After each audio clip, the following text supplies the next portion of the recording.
So, how do you perceive money and how much is enough? Hmm. Now that's a good question. Well, like anything in life, it could be it could be something very powerful in order for you to do things. For example, you could build a hospital, a mosque, or a center, or a university or a library. On the other hand, you could do so many negative things with it. So again, it's not just having the computer or money or fame or power, but it's Uh-huh. what you do with it at the end. True. And it's in the hands of the person who performs the act. So I So, would do you say, have a positive relationship with money? I have a little bit of a uncomfortable relationship with it That's what I want to know. because because all the stories that I'm reading are Mhm. about, for example, the story of Buddha, who's really Mhm. inspiring. He left all his princedom and money and everything and went off to the jungle. And that's a very almost an easy way to leave everything and go. Yes. Because that's Yeah. that's something very tempting, especially as a maybe a cancer patient. You just want to leave the world because you still have Mm. responsibilities when you come back. Your True. kids, your people are putting you from one direction and the other. But you want to leave and drive into the jungle. You see these movies. Yes. If it's a cancer People patient. like me pulling you all the way to America. But the hard thing is to manage and to live in the Mm. world and to Mhm. juggle the balances. And that's what I'm trying to do. Mhm. And also support some poorer communities Yeah. or poor people, like, for example, the homeless in the Mhm. UK. Or there's so many people who are, go without food, without housing. Mhm. Mhm. And there's so many immigrants, Mhm. so many people of all faiths and Mhm. backgrounds. And I Mhm. think we all need to reach out to them, no matter Mhm. how small or big. Right. Right. True. Okay. So, what is to be a conscious parent? Were you a conscious parent? Well, I am still struggling with parenthood, sure. Aren't we all? Yes, so it's parenting is not easy. Mhm. Nobody gives you a manual and says, oh, Yes. here it is what it is to be a parent. In fact, your Mhm. own parents don't give you the whole experience. True. So I think there needs to be much more effort from society, from parents, maybe. Mhm. Maybe Mhm. someone needs to write a good, easy book or a Mhm. video Mhm. on how to be parents, because many South Asian women, Shiva, as you know, get married very young. And they're Yes. themselves young girls, they're not True. fully mature. Mm. And then they have children, and they've got to have so many responsibilities of looking after the house and children. And that can really impact the mind. So you're not fully developed mentally, Yes. neither the mother nor the child. And they're not prepared. I would say you are not really prepared to be a mother. Many times I have seen. That's why I have taken this topic also. That I'm Yeah. not saying that I was a perfect parent, but I was very young also. But just because I did few things right, and on the journey I said, oh no, I need to pay attention, otherwise this is going to be another story that I will repeat the way it is going Yes. on. So Yes. that's why I started with the conscious parenting, or how to be an aware, fully aware. And I don't think we can be fully aware, but as much as we can. Yes. Well done, So, Shima. That's a really good topic. And I think that is the topic that we need to engage with much, much more, both in the East and West, and the because West, yes. mothers need support. Like, how do you find the balance? And I think, yes, it It's is all very unique. hard. Uh, Very hard, Shua. I found it extremely hard because being a parent, you need to be there full time, which you can't. yes, It's not possible. And then just a homemaker, looking after a house is again a full time job, full and time. that's not possible. Then you need to look after yourself and your own needs and And your own. that's where we neglect usually. cleanliness and your Yes. own hygiene, and there's so many layers of looking Mm-hmm. up that, and your health, you need to exercise, etc. So Mm. in a day you've got so much packed, and Yeah. especially today's time, you've got Mm. the added challenge of the media and the quick responses and people demanding, you want you someone writes to you, they want the response right now before you've even had time. So it's almost impossible, To it's get, the yeah. time is very difficult. That's Yeah. why prayers, that's why Mm. meditation, that's why Yes. yoga, things that take you away and make you Mm. reflect, even Mm. reading a good book Mm. or reading a spiritual book Mm. or a story Mhm. like Soni Mahiwal or any of those Yes. beautiful stories really Yes. help you reflect and see another world, an Yes. alternative world. Mm. Yes. So, I just. sure, about parenting, the only thing I Mhm. would say is, we have so much to learn, Mhm. and we keep learning from our children. And once, a very valuable elderly person told me, who was a great friend of mine, she said that once you become adults, you become friends. You're no longer parents and children, you become friends. So you learn from each other. So you Yes. let each other the space of compassion, Mm. because often we are a little bit hard on each other. Mm. Children expect too much from their parents. They say, oh, you're a mother, so you should be able to deliver this. But no, Mm. because I may be a mother, but I may have so many other burdens, and I may have, Mm. I still coping with recovery and writing and thinking and speaking, and there's so Mm. much going on. So I need that space for compassion True. and mercy. True. Similarly, with children, they are going through a journey. So Mhm. in their teenage years, they're going to be rebellious and difficult, and maybe slam a door on you, or even say, "Mommy, I hate you," which is such a severe thing. But that is not something personal to you, which is really hard not to take personally. But you have to allow them the space for the journey. And that is not easy to do at all. But again, allowing each other space. But Mm. once you adjust and get there to the point of maturity and adulthood, then that's the point where you can gain so much from each other and learn from each other. So there again, you become the student teacher to each Mm. other, because Mm. parents too need to learn from their kids. Kids True. sometimes put on technology and crack, crack, crack, they can do everything.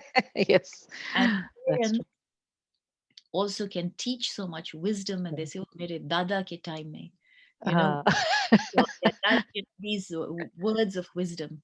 So yeah. they can both learn from each other, but True. True. only if they see each other as friends. True. And that's important. Thank you. Thank you for that. I wanted to ask, like, how do you see yourself as a parent, if you can briefly say it, or your children see you? Are you happy with your parenthood as much as you could?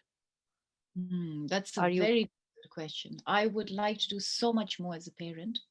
Mhm. I would love to spend more time with my kids. I would love them not to be on the computer all the time. Mm. I would love them to be, more exposed to doing many more projects globally. Mm. Outside the house. Yes, yes, yeah. Outside the house, outside the Mm. country, Yeah. just be global citizens. True. Everything that allows them to be positive citizens. Right. And that's again a journey, sure. It's such a It's difficult true. journey, True. True. but we're on it, and Yeah. in our flawed That's good. way, That's good. we are hoping to Yes. get to some good point, Inshallah. Inshallah. inshallah. Inshallah. All right. So let's talk about wealth. Now I will be like this rapid fire kind of round, so you don't have to go into too many details. What is wealth in your experience? Wealth is knowledge. If you seek, once you find the treasure of wealth, which is knowledge, then you have an amazing ocean to discover, Yes. because you have so many books to read, you have so many nuggets of knowledge. And True. this book, Gems and Jewels, Hmm. The Religions of Pakistan, is one tiny, tiny, tiny effort in Hmm. that area to help you open a window for you, open a door for Hmm. you.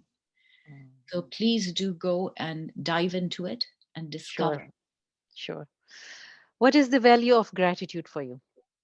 The value of gratitude is greatly important because if we're not grateful, then we obviously are missing the key point. We're taking people for granted, we're taking events for granted, we're taking blessings for granted. Sure. So, gratitude, just a simple thank you, a simple, deep, just bowing your head and putting your hand on your heart Mhm. and just saying this beautiful phrase like Shukar Alhamdulillahi Rabbil Alameen. I mean, that's such a Hmm. beautiful concept because it's Yes, not from you, it's from the beloved. So just take a moment to say thank you. thank you. Uh, what is the value of time? Time is precious, but Hmm. on the tick, it's ticking away. Yes. Like some famous person said, for lo, the bird of youth is on the wing. So it's on the wing, it's fasting, moving very fast.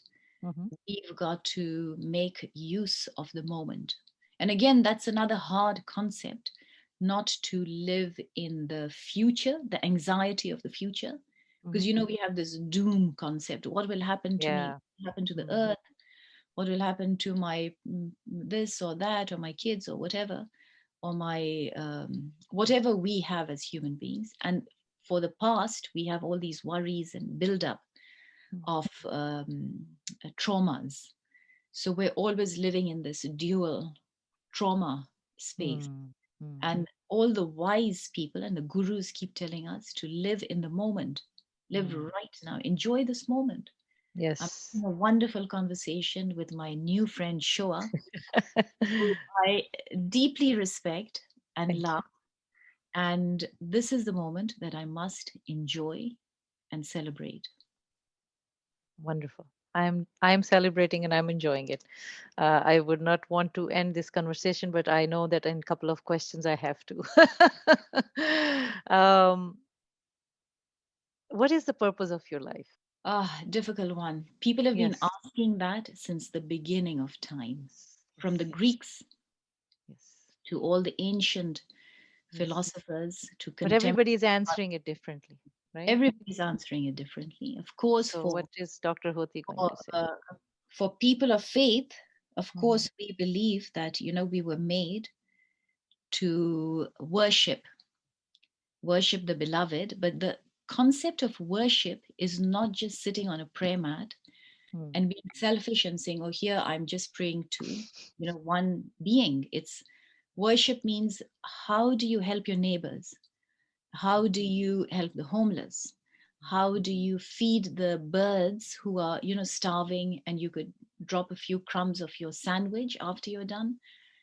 Worship means any form of or act or even thoughts that you have that can improve somebody else or help somebody else. All those acts are forms of worship. And in Islam, there's a clear hadith that said, where the Holy Prophet, peace be upon him, said that if someone has even the intention while they're sweeping their kitchen floor, that this is an act of cleanliness for the greater good of my family and the greater, hygiene, etc., then that too is an act of ibadat. It's a form of blessing, it's a form of goodness, it's a form of worship. So, in that deeper sense, Hmm. we are created as creatures, unlike animals, because animals too are very caring about their own families and their own areas. But humans have one thing special, Shua, and that is our intellect. And that's why, in a form of worship, we lower that intellect to a greater being who is far more, who made us and who is far greater than us. So again, it's humility. We bring in humility, we bring in a sense of gratitude, like you said, a sense of connection, a sense of connection of the body to the earth, and lowering that supreme intellect that makes people like Einstein or Stephen Hawking, all these Hmm. amazing people in the world, like all these Nobel Peace Prize winners, etc., True. humble, because at the end of the day, we are human, but Mm, we have a great spark, a divine spark. true. And Allama Iqbal talked about this divine spark, which is something that can make us contribute on a bigger scale, which is a global scale, and inspire people. If one idea can inspire you and you can move forward, then that divine spark has been set off. And that's something, the network is like a ripple effect. You have an idea, you inspire me, I can inspire another person, and then like a network Yeah. is Mm. the ripple effect, global effect. Thank you. Thank you. All right. So I will come to my last question. What lights you up? Mm. What lights me up? Well, there are a range of things, from the smallest to the biggest. They're little acts, like I said. There's sometimes people are so kind, like you're driving and someone gives you space, that lights you up, Mm. or there are moments where you're short of cash in a shop and the fellow says, okay, it doesn't matter, a few pennies, you can, you don't have to go Yeah. all the way home to get. Uh, And then, of course, there are bigger things like reading a beautiful book or something, really a treasure. mm, Like when I read the Shahjo Risalo, I thought that was a stunning book. I was mm, really, my soul was lit up. mm, Or when I discovered Waris Shah's Hi Ranja, mhm, or when I read all the revealed books, I read the Bible, I read the Hebrew Bible, the mm, Torah, mm, I read the contemporary Bible, the New Testament, then I read the Holy Quran mm, many times, 55 times. mm. I read the Hadith. Mashallah. I Mm, read the biographies of the prophets, Hazrat Ibrahim, Noah, Ibrahim, Rasulullah sallallahu alaihi wasallam. I read the biographies of the Khalifas. Each one had, although they've passed in time, but their effort, although so hard, they had such difficult lives. And sometimes they had very little in terms mm, of what they owned. mm. Unlike us, today we live in a consumerist world. Yeah. And yet their struggle was so focused. They were so focused on their work, on contributing. They were truly global citizens in a True. way that, when Jesus passed away, for example, I was thinking about his life or his mother. Mm, They were such special people. And mm, Jesus was only in his 30s, or take the example of Buddha when he left everything and went away. But again, he came back with a lot of wisdom. yeah. Or take the life of Rasulullah sallallahu alaihi wasallam, where he, Prophet Muhammad, where he went up to Ghar Hira, and for many years and months he got revelation, and he Mm, was strengthened by divine thoughts and mm, by divine ideas and by words and phrases that were so moving. And although those people have passed away, but their vision and their life can connect with us even today, and that can light up your soul in and out. And then you become no longer yourself, but you overcome your ego, which is tiny, and you become part of the bigger vision. So your little self becomes part of another star, along with those beautiful, in that beautiful galaxy that is the universe. thank you so much for all these amazing replies, answers, thoughts, and for your really precious time. And I really want to acknowledge your presence here. And I really had such a good conversation that I didn't even realize how long it has been. And I was not pointing out the time so that Dr. Hoti wouldn't know, as if she doesn't know how to read time. But thank you so much. I will end it here. And I just, It's been a pleasure to hear you and to engage with you, to interact with you. And I look forward to keeping in touch, inshallah, to be yes, friends for a long, long, long time. inshallah. Thank you. Thank you so So much. much.